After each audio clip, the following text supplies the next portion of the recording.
Devant l'augmentation très importante des cas de Covid respiratoire sur l'Île-de-France avec la problématique de l'engorgement des réanimations, nous avons décidé au sein de l'hôpital de créer une unité de sevrage de ventilation. L'objectif de l'unité, c'est donc d'aider ces patients à se séparer de la machine progressivement et de récupérer une autonomie respiratoire hors de la réanimation, mais dans un milieu qui reste sécurisé.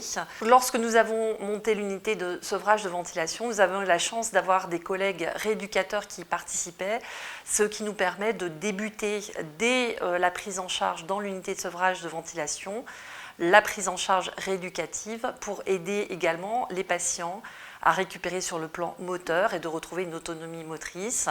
C'est des patients qui sont très fatigués, très fatigables, qui ont perdu beaucoup de muscles, qui ont une capacité respiratoire qui est réduite également, des capacités d'endurance qui sont altérées. Et donc l'objectif de la rééducation, c'est de prendre le plus tôt possible et de manière la plus progressive, la plus graduée, cette rééducation sur ces 3 plans principaux, donc musculaire, respiratoire et de l'endurance.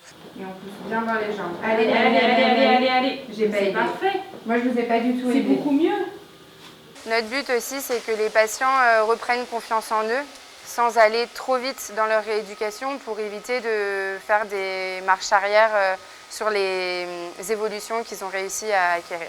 L'orthophoniste, elle va évaluer et prendre en charge la déglutition, donc chez des patients qui ont été intubés, et elle va accompagner la reprise alimentaire par la bouche avec l'aide des infirmières, des aides-soignantes qui vont observer les repas, être avec le patient, prévenir l'orthophoniste des fausses routes. Et puis l'orthophoniste, évidemment, va prendre aussi en charge les troubles potentiels de la voix qui auraient pu être lésés suite à l'intubation. Je trouve qu'il est important de souligner qu'on travaille vraiment dans une équipe pluridisciplinaire. Les médecins sont au courant, les infirmiers, les ergothérapeutes, ainsi que les aides-soignants nous aident dans tous les transferts des patients.